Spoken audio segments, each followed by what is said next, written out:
Hello विद्यार्थियों, welcome to my YouTube channel के coaching classes.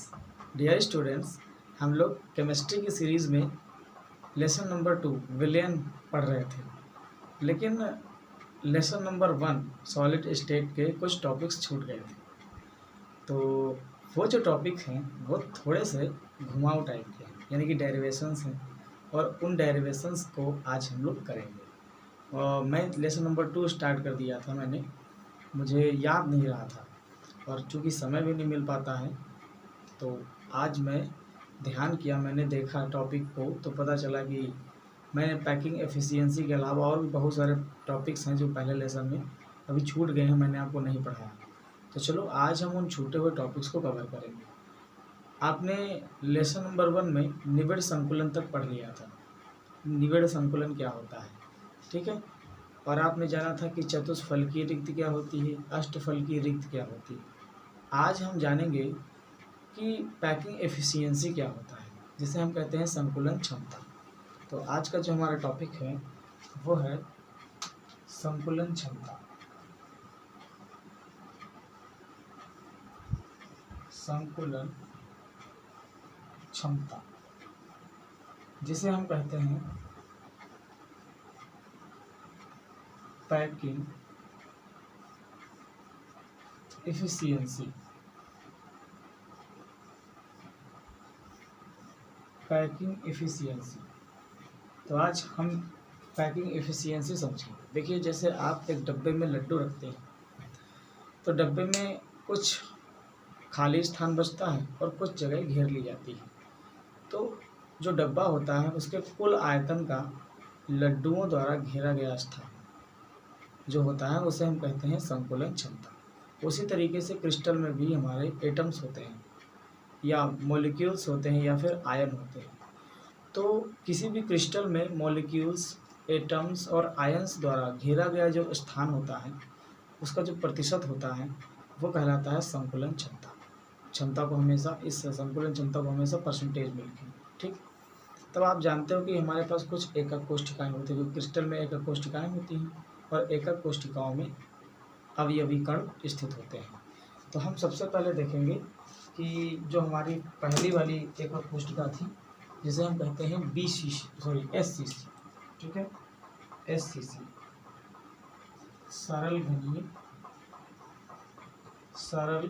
घनीय एकक कोष्ठिका। सरल घनीय एकक कोष्ठिका, ठीक है, सिंपल प्रिमिटिव यूनिट सेल। तो सिंपल प्रिमिटिव यूनिट सेल की हम यहाँ बात करेंगे। सिंपल प्रिमिटिव यूनिट सेल से जो क्रिस्टल बनता है, उस क्रिस्टल को हम लोग शॉर्टकट में कहते हैं SCC, ठीक है, क्या कहते हैं, SCC, सिंपल क्यूबिक सेल। तो यहाँ पर देखो, हम सबसे पहले SCC की पढ़ेंगे। SCC का मैं डायग्राम आपके सामने बनाता हूँ। उसका डायग्राम कुछ इस तरीके से होता है, जैसे आप पढ़ेंगे, मेरे पास बुक है, बुक NCERT से ही मैं पढ़ाता हूँ, NCERT ही मेरे पास है, ठीक है। देखो, ये मैं यहाँ पर आपको डायग्राम बना के समझा रहा हूँ।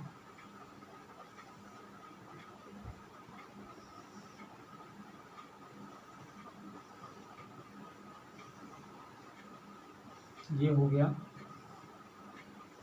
आपका चित्र, ठीक। देखिए बच्चों, बहुत सारे टीचर्स डिजिटल बोर्ड पर भी पढ़ाते हैं यूट्यूब पे, लेकिन मैं डिजिटल बोर्ड पर नहीं पढ़ाता हूँ। मेरे पास ये एक छोटा सा बोर्ड है, ठीक है, लेकिन नॉलेज में कोई कमी नहीं होगी, मैं आपको अच्छे से समझाऊंगा। यहाँ पर देखो, ये जो है आपका जो एक परमाणु होते हैं वो कोने पर होते हैं। एक परमाणु यहाँ पर होगा, एक इस कोने पर होगा, और एक जो है इस कोने पर होगा, एक जो है इस कोने पर होगा, एक यहाँ होगा, एक यहाँ होगा, एक यहाँ होगा और एक यहाँ होगा।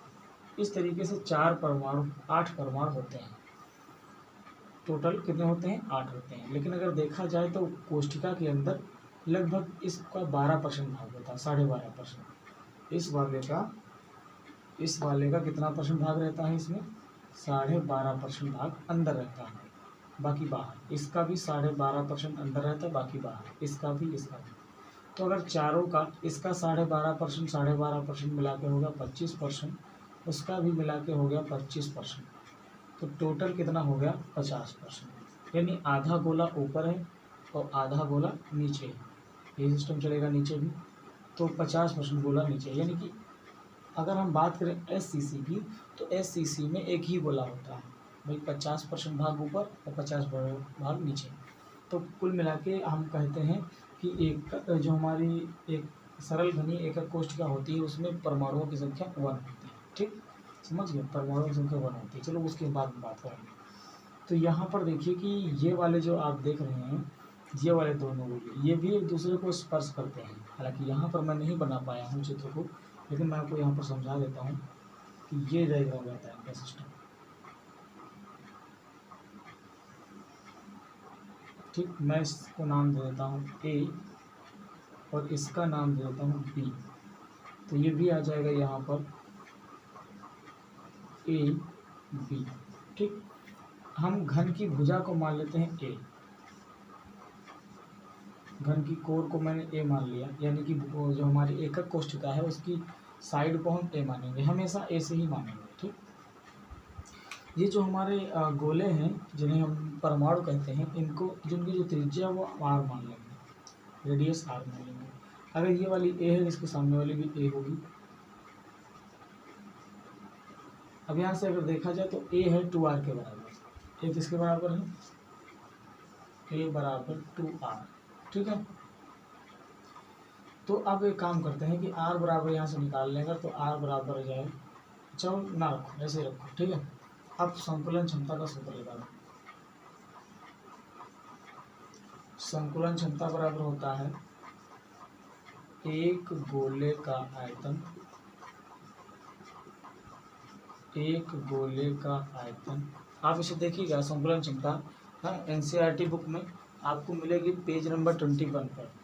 ठीक, पेज नंबर 20 पर मिलेगा, पेज नंबर 20 या पेज नंबर 21 पर देखिएगा। ठीक है, तो ये होता है संकुलन क्षमता बराबर एक गोले का आयतन बटे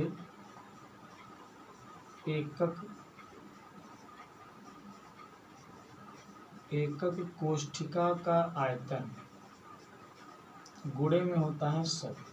ठीक, अब यहाँ से हम रखेंगे तो एक गोले का आयतन, गोले का आयतन का फार्मूला आपने पढ़ा है हाई स्कूल में, 4/3 पाई आर क्यूब अपान में एकक कोष्ठिका का आयतन। एकक कोष्ठिका है घनीय, और घन का आयतन लगाएंगे हम लोग यहाँ पर, क्या लगाएंगे, घन का आयतन लगाएंगे। ठीक, तो घन का आयतन क्या होगा, देखो मैं फिर से माइक लगाना भूल गया, और माइक ना लगाने की वजह से आवाज़ आपको बहुत स्लो मिल रही थी, अब आपको आवाज़ अच्छी आ रही होगी। ठीक है, तो देखो यहाँ पर मैंने क्या किया है कि घन का ये है एकक कोष्ठिका का आयतन, तो एकक कोष्ठिका कैसी है, घनीय है, तो घन का आयतन लगा देंगे। और घन का आयतन क्या होता है, भुजा क्यूब, और भुजा क्या मानी गई है, A मानी गई है, तो भुजा क्यूब का मतलब है कि A का क्यूब हो जाएगा। ठीक, 4/3 इंटू इसका मान रख दें 3.14। यहाँ पर बेटा गोड़े में 100 चलता रहेगा। ठीक, 4/3 3.14 गुणे R क्यूब और बटे यहाँ है A क्यूब, और ये A क्यूब इसी के गुणे में आ जाएगा। चलो मैं फिर से कर देता हूँ ताकि आप समझ सकें अच्छे से। गुणे 100 चल रहा था। ठीक, यहाँ देखो क्या करेंगे, 4/3 पाई R क्यूब बटे A क्यूब है और A बराबर है 2R, तो हो जाएगा 2R का होल क्यूब, और गुणे में क्या है 100। यहाँ से देखेंगे कि आगे कैसे हल करेंगे। यहाँ देखो 4/3 पाई R क्यूब बटे, यहाँ पर आ जाएगा 2 का घन 8 होता है, R क्यूब गुणे 100।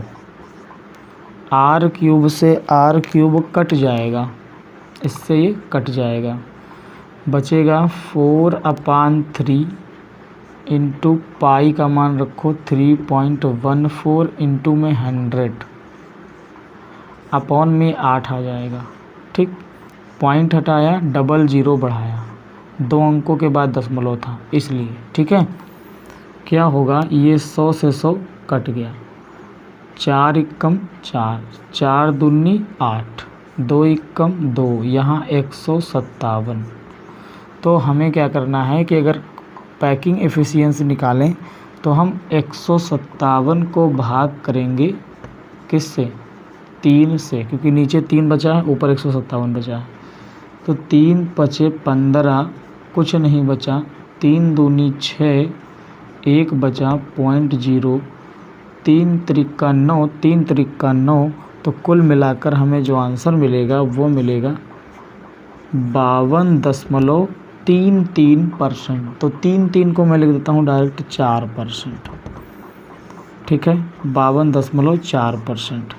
यानी कि इस एकक कोष्ठिका में, सरल एकक कोष्ठिका में, या ये कहें कि सरल घनीय जालक में जो है 52% लगभग 52.4% जगह घिरी रहती है। और अगर 100 में से हम 52.4 घटा देंगे तो लगभग 48.6 जो परसेंट स्थान होता है वो खाली रहता है। ठीक, गोलों द्वारा यानी परमाणुओं द्वारा 52.4% जगह को घिरा रहता है एकक कोष्ठिका के अंदर, और लगभग 48.6% जगह जो होती है वो खाली रहती है। और ये जो 52.4% जगह घिरी हुई है, इसी को हम कहते हैं, घिरे स्थान को हम कहते हैं पैकिंग एफिशिएंसी, संकुलन क्षमता। ठीक है, तो उम्मीद करता हूँ आपको ये समझ में आ गया होगा। अब मैं चलता हूँ आपको अगले टॉपिक पर लेकर, यानी कि अगली एकक कोष्ठिका की संकुलन क्षमता हम आपको बताएंगे। ठीक, नेक्स्ट वाली। तो इसको मैं रफ कर देता हूँ ताकि आप अगली सीख सकें। नेक्स्ट, और नेक्स्ट जो टॉपिक है वो है अगला, किसकी है, BCC की, शायद नहीं FCC की है। ठीक है, FCC की संकुलन क्षमता। तो देखिए FCC की संकुलन क्षमता मैं यहाँ पर लिख देता हूँ।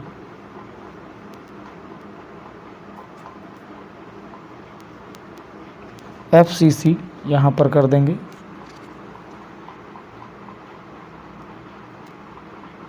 FCC नहीं, यहाँ पर लिखता हूँ मैं फलक केंद्रित। ठीक, फलक केंद्रित एकक कोष्ठिका की संकुलन क्षमता।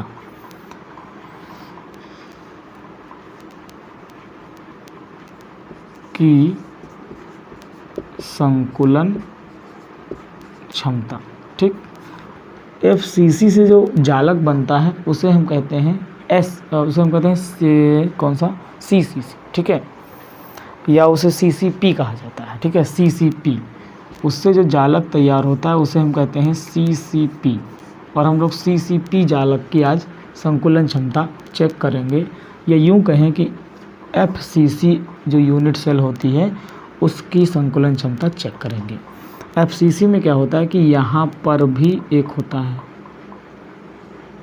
ठीक, गोला, मतलब स्पर्श करता हुआ। अब यहाँ पर क्या करेंगे, हम लोग इसको मिलाएंगे।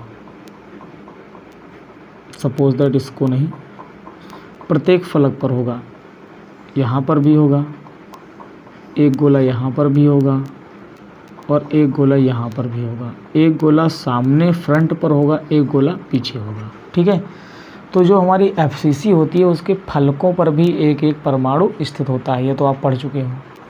तो जैसे मैं इसका स्ट्रक्चर अलग बनाऊं इन 3 गोलों का, इन तीनों का, तो इसका जो स्ट्रक्चर बनाएंगे हम वो कुछ इस तरीके से बनेगा। अलग मैं बना देता हूं ताकि आप समझ सकें अच्छे से। ठीक, तो यहाँ से देखें, इसमें जो है ट्रायंगल बन रहा है ABC। ठीक है, मैं इसको लिख देता हूँ, इसको मैंने लिखा है A, उसको B, तो फिर इसको हम कुछ और लिखेंगे, इसको मैं ए नहीं, इसको कुछ और लिख देता हूँ। जैसे यहाँ पर इसको जी माना गया है, इसको ए मान लेते हैं, ठीक, और इसको सी मान लेते हैं। तो यहाँ पर अब हम ट्रायंगल ले लेंगे ए बी सी। कौन सा ट्रायंगल ले लेंगे? A B C. देखो ट्रायंगल ए बी सी जो हमारा है उसमें ये वाला जो एंगल होगा ये 90 डिग्री होगा। आपको इसमें नहीं समझ में आ रहा है, ये एकदम माचिस की डिबिया के तरीके से है, एक भुजा दूसरे भुजा के ऊपर है, तो ये 90 डिग्री बनाएगा। ओके, समझ गए ना? क्या बनाएगा? 90 डिग्री का एंगल बनाएगा। और 90 डिग्री के जो सामने होती है वो कर्ण कहलाती है। क्या कहलाती है? कर्ण। तो यहाँ पर त्रिभुज ए बी सी में एक बात सीख लो कि त्रिभुज ए बी सी में क्या क्या होगा। त्रिभुज ए बी सी में इसमें जो है कर्ण क्या होगी? ए सी होगी। लंब क्या होगी? लंब ए बी होगी। और आधार भुजा क्या होगी? बी सी होगी। अब आपको इसमें जो है पाइथागोरस की प्रमेय लगा देनी है, और पाइथागोरस प्रमेय लगाकर हमें निकाल लेना है ए सी का मान। तो पाइथागोरस प्रमेय कहती है कर्ण स्क्वायर बराबर आधार स्क्वायर प्लस लंब स्क्वायर। ठीक है,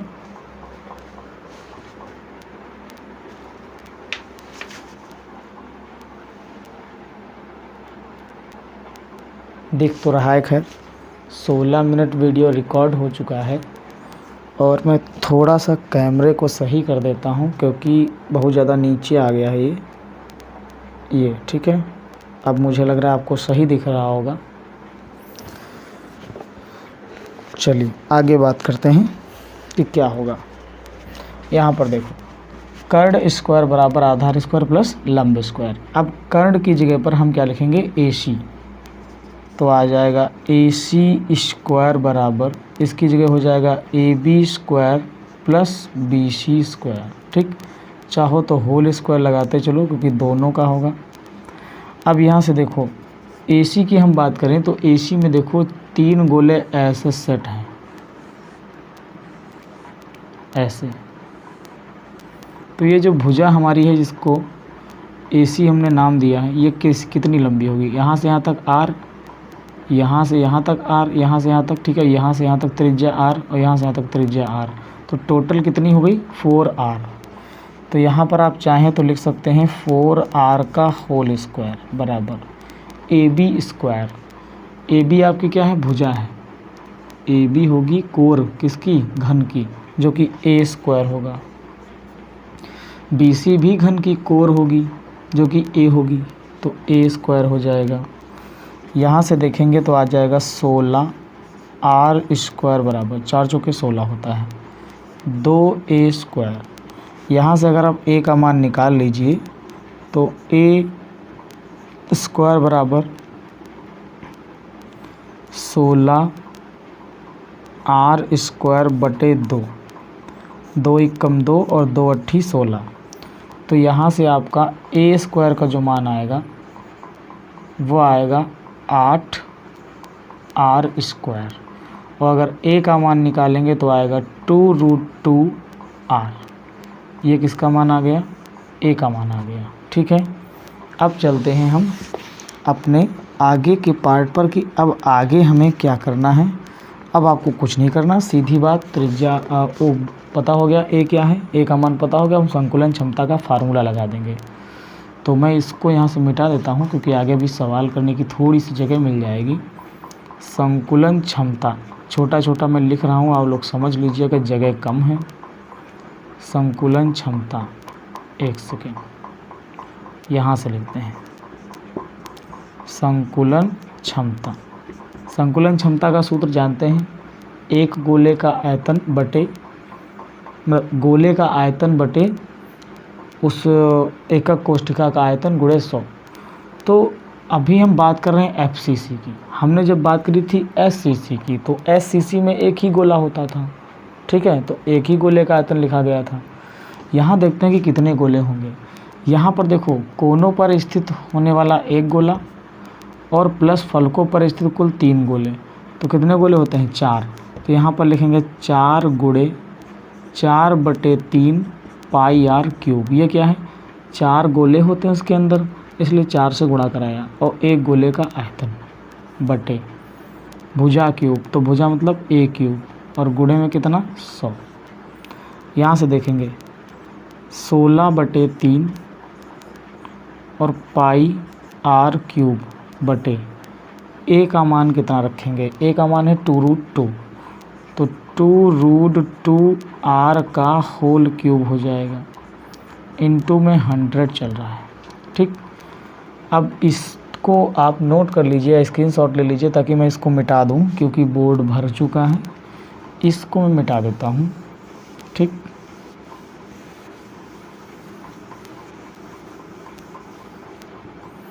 देखिए यहाँ से देखिए 16/3 ये हो जाएगा पाई आर क्यूब अपान 2 का घन 8 होता है, और √2 का अगर हम 3 बार मल्टीप्लाई कराएं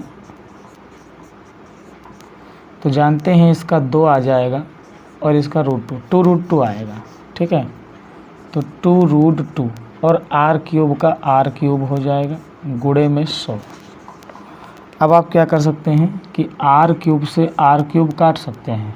ठीक, और ये 8 दूनी 16, ये आ जाएगा हमारे पास 16/3 गुणे, ये तीसरे नंबर की इसके गुणे में चली जाएगी, इसके बटे में 1 छुपा है। ठीक है, इसके बटे में क्या छुपा है? 1। ऐसे देखो 16/3/8/1, तो ये गुणे में जाएगा, ये सबसे ऊपर जाएगा, तो इसलिए 8 गुणे 3 हो जाएगा। 8 दूनी 16 और 16 का गुणा 3 √2 गुणे में कितना? 100। यहाँ चल रहा है पाई। 16 से 16 क्या हुआ? कट गया, तो क्या बचेगा आपके पास? आपके पास बचा पाई का मान 3.14/3√2 और गुणा में क्या चल रहा है? ऊपर 100। ठीक है, यहाँ से देखेंगे कि पॉइंट हटा देंगे तो 314/3 इंटू इसका मान रख दें 1.414 और गुणा में कितना चल रहा है? 100। और ये भी पॉइंट हटा देंगे तो नीचे भी कितना आ जाएगा? 100। 100 से 100 हो गया कट।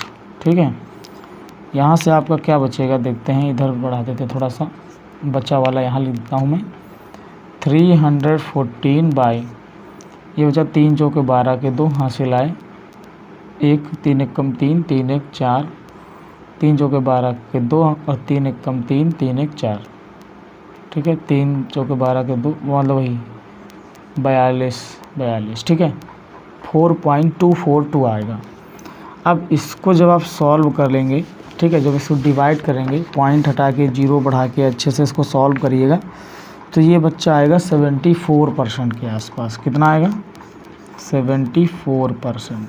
ठीक, यानी कि जो FCC होती है, FCC की संकुलन क्षमता होती है 74%। कितनी होती है? 74%।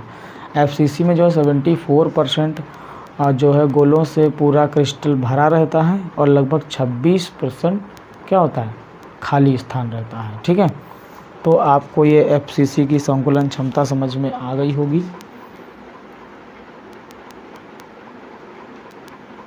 ओके, अब हम आपको लेकर चलेंगे BCC की संकुलन क्षमता। अब मुझे इसको थोड़ा सा मिटाना पड़ेगा, वो भी चित्र सहित। अब मैं इसे भी मिटा देता हूँ। ठीक है, और इसे भी, जगह बहुत ज़्यादा घेर रहा है ये।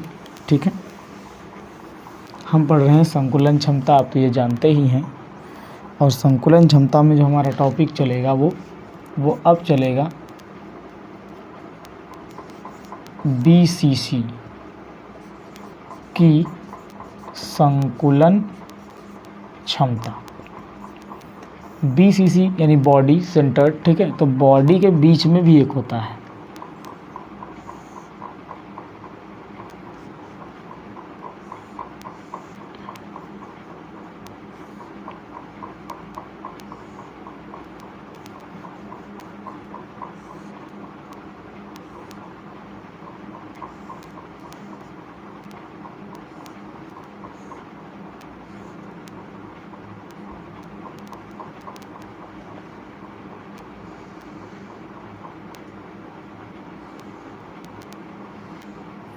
बॉडी के बीच में भी एक होता है, ठीक है। यहाँ पर एक एटम स्थित होगा, एक एटम यहाँ पर होगा, एक यहाँ पर होगा, एक इस तरीके से होगा, एक यहाँ पर होगा, एक ऐसे ऐसे और फिर एक ऐसे, और एक बेटा बीच में भी होगा, ठीक है, जो ऐसे कुछ करके होगा। उसे हम कहते हैं बॉडी सेंटर्ड, इसीलिए काय केंद्रित एकक कोशिका, ठीक है। तो अगर इस चित्र को अच्छे से आप समझें, ये थोड़ा सा आपको डायग्राम को समझना पड़ेगा। तो यहाँ पर जो है दो ट्रायंगल बन रहे हैं। सबसे पहले इसमें दिखाया है ट्रायंगल EFD। सबसे पहले ये एक ट्रायंगल बन रहा है क्योंकि ये दोनों एक दूसरे को स्पर्श करेंगे, ठीक है। इसको नाम दे देता हूँ E, इसको F, इसको D। तो एक ट्रायंगल ये बनेगा,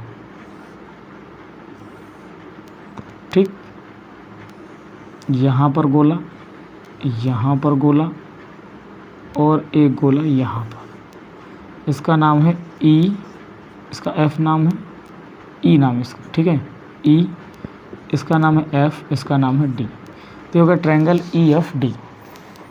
दूसरा जो हमारा ट्रायंगल बनेगा वो बनेगा AFD, ठीक है। कौन सा बनेगा? AFD। और A हम लोग यहाँ पर मानेंगे, इसे B मानेंगे। तो ये एक ट्रायंगल बनेगा। मैं इसको ग्रीन कलर से बना देता हूँ ताकि आप समझ सकें। एक ये बनेगा, दिख रहा होगा आपको, ये ग्रीन कलर से मैंने बना दिया है ट्रायंगल AFD। इसको भी मैं चित्र बना देता हूँ यहाँ पर, क्योंकि इसमें ट्रायंगल्स का ही खेल चलेगा सब कुछ। ये ऐसे स्पर्श करेगा और ये ऐसे, बीच में भी एक होगा, ठीक। तो ये हो गया A, ये हो गया बीच वाला, और ये है F और ये है D, ट्रायंगल AFD, ठीक। डायग्राम समझने के बाद अब हम चलेंगे ट्रायंगल EFD में। सबसे पहले ट्रायंगल EFD ले लेंगे, ठीक है। और इसको मैं नीचे रख देता हूँ ब्लैक से। त्रिभुज EFD में, ठीक, त्रिभुज EFD में हम देखेंगे क्या लगाएंगे। तो इसमें पाइथागोरस थ्योरम लगा के आप जो है एक काम करिए, यहाँ पर कर्ण का मान निकाल लीजिए, ठीक। ये भुजा 90 डिग्री होगी तो ये वाली कहलाएगी कर्ण, ठीक है। और ये वाली लंब, ये वाली आधार, ठीक। तो अब लगा दो सूत्र पाइथागोरस प्रमेय। कर्ण का स्क्वायर FD स्क्वायर बराबर FD का स्क्वायर बराबर FE का स्क्वायर प्लस ED का स्क्वायर, ठीक। FD आप कितना मानेंगे? FD 2R स्क्वायर होगा। देखो R यहाँ तक, R यहाँ तक, तो हो जाएगा 2R स्क्वायर। तो 2R स्क्वायर बराबर FE। तो FE की बात करें हम अगर, तो FE हमारी क्या है? ये भुजा है, किसकी? कोर है, घन की। और ये भी क्या है? घन की कोर है। घन की कोर को A मानते हैं। तो A square plus A square, 2R square बराबर, मैं इसको कर देता हूँ सॉल्व, 4 हो जाएगा। 4R स्क्वायर बराबर 2A स्क्वायर। तो A स्क्वायर बराबर हो जाएगा 4R स्क्वायर बाई 2, 2 2 ज़ा 4 होता है। A स्क्वायर बराबर 2R स्क्वायर, ठीक। तो A बराबर आ जाएगा √2R, R ब्रैकेट के बाहर आ जाएगा, रूट के बाहर आ जाएगा, या R√2 लिख देंगे, ठीक। ये आ गया हमारा इस ट्रायंगल से। अब अगर दूसरे ट्रायंगल की हम बात करें AFD की, तो वहाँ से हम जो है, वहाँ से भी कर्ण का मान निकालेंगे, C का मान निकालेंगे, ये कर्ण AF का मान निकालेंगे, ठीक। तो दूसरा ट्रायंगल हम ले लेते हैं, ट्रायंगल AFD में, ट्रायंगल AFD में। अब ट्रायंगल AFD में क्या करेंगे हम लोग? ये जो हमारा होगा एंगल, यहाँ पर देखते हैं, ये ऐसे आएगा, ठीक है, अच्छी बात है। और ये साइड उधर को जा रही है, तो यहाँ पर ये जो एंगल बन रहा है ये वाला, ये 90 डिग्री एंगल होगा और इसके सामने की भुजा क्या कहलाएगी, कर्ण कहलाएगी। और ये जो होगा ये होगा लंब, ये हो जाएगा आधार।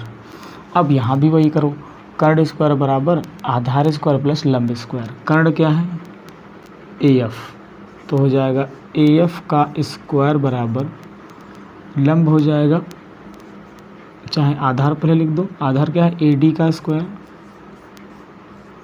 और लंब क्या है FD का स्क्वायर। ठीक, और FD तो मेरे ख्याल से आप यहाँ पर निकाल चुके हैं, चाहे तो यहाँ पर कर लेते, वरना FD का मान 2A स्क्वायर आ चुका था। आपको यहाँ पर यही करना था, बस बहुत हम ज़्यादा कर दिए, आपको बड़ा आसान दिख रहा होगा। देखो यहाँ से FD का स्क्वायर आपने निकाल लिया, कितना, FD स्क्वायर बराबर 2A स्क्वायर। ठीक है, तो यहाँ पर FD का मान रख दो, AF का मान आप क्या निकालोगे, यहाँ से AF का स्क्वायर बराबर AD क्या है आपकी, AD क्या है, AD भुजा है तो A मानी जाएगी। ठीक है, तो A का स्क्वायर प्लस FD की जगह क्या रखेंगे 2A स्क्वायर, तो आ जाएगा AF कितना होगा, AF देखो कितना होगा, AF कहाँ है, ये है AF, यहाँ से यहाँ तक R, यहाँ से पूरी 2R, यहाँ से R, तो 4R के बराबर हो जाएगी। 4R का होल स्क्वायर बराबर ये जुड़ के हो जाएगा 3A स्क्वायर, A स्क्वायर और 2A स्क्वायर, कितने A स्क्वायर हो गए, 3A स्क्वायर। यहाँ से A का मान निकालो, तो ये आ जाएगा 3A स्क्वायर बराबर 4 चौके 16R स्क्वायर, और ये A स्क्वायर को रोक लें, बटे में 3 को भेज देंगे, 16/3 R स्क्वायर। इसका क्या करेंगे, रूट हो जाएगा, तो 16/3 R स्क्वायर। A बराबर निकालेंगे तो 4/√3 और बाहर क्या आएगा R, ये A का मान निकल आया। ठीक, अब A का मान हम लोग क्या करेंगे, संकुलन क्षमता वाले फार्मूले में फिट करेंगे। ठीक है, कोई डाउट, चलो तो एक काम करते हैं कि इस चीज़ को मिटाते हैं, आप इसको लिख लेते तो ज़्यादा बेटर रहता, क्योंकि ये चीज़ आप बनाओगे थोड़ा टाइम लगेगा, वैसे इसको बना लेते तो मिटा सकते थे, बट आप इसका स्क्रीनशॉट ले लीजिए, मैं इसको रफ कर रहा हूँ। देखिए आप क्या करेंगे, यहाँ से संकुलन क्षमता का अगर हम फार्मूला लगाएं, संकुलन क्षमता, तो हो जाएगा, पहली बात तो ये जान लो BCC में 2 होते हैं, कितने परमाणु होते हैं, 2, एक बीच वाला और बाकी कोनों पर का 1, तो 2 गुणे 4/3, 2 कहाँ से पता चला ना, उसमें परमाणुओं की संख्या होती है 2 गुणे 4/3 पाई R क्यूब बटे क्या लिखेंगे A क्यूब, क्योंकि भुजा का क्यूब A क्यूब होगा, और A का मान निकला है 4/3, मैं पहले लिख देता हूँ A क्यूब, गुणे में कितना 100, यहाँ से देखो 4 दूना 8/3 पाई R क्यूब, यहाँ देखो भुजा क्यूब, और भुजा का मान 4/√3, 4/√3 का R का होल क्यूब, गुणे में 100। ठीक, एक बात समझ लो, बहुत इम्पोर्टेंट है, ये पेपर में पूछा जाता है। ठीक है, तो 4/3 8/3 पाई R क्यूब अपान 4 चौके 16, 16 चौके 64, यहाँ से आ जाएगा, इसका घनमूल करेंगे तो 3 त्रिका 9, 3√3 आ जाएगा, R क्यूब गुणे में कितना 100। देखो यहाँ से बच्चा कुछ कटेगा, क्या कटेगा, R क्यूब से R क्यूब कट गया। ठीक है, और ये वाला जाएगा यहाँ पर और ये वाला जाएगा वहाँ पर, तो आ जाएगा हमारे पास 8 गुणे 3√3 बटे 3 × 64, ऊपर तो पाई चल रहा है, गुणे में इसके 100 भी चल रहा है, तो एक काम करूं कि इसे कर दूं 3.14 गुणे 100, तो आपको पता है कि 100 कट जाएगा अभी। ठीक है, 100 क्या होगा, कट जाएगा। फिलहाल इसको पहले काटो, 8 एकम 8, 8 अट्ठे 64, 3 एकम 3, 3 एकम 3, ये आ जाएगा √3 और पॉइंट हटाया, 0 बढ़ाया, 100 से 100 कट गया, और काट लो, 2 चौके 8, यहाँ 157, ये आ गया 157 गुणे √3 बटे कितना 4। ठीक, अब इतना होने के बाद यहाँ मैं करता हूँ, देखो कितना आएगा, इसको रफ कर देते हैं।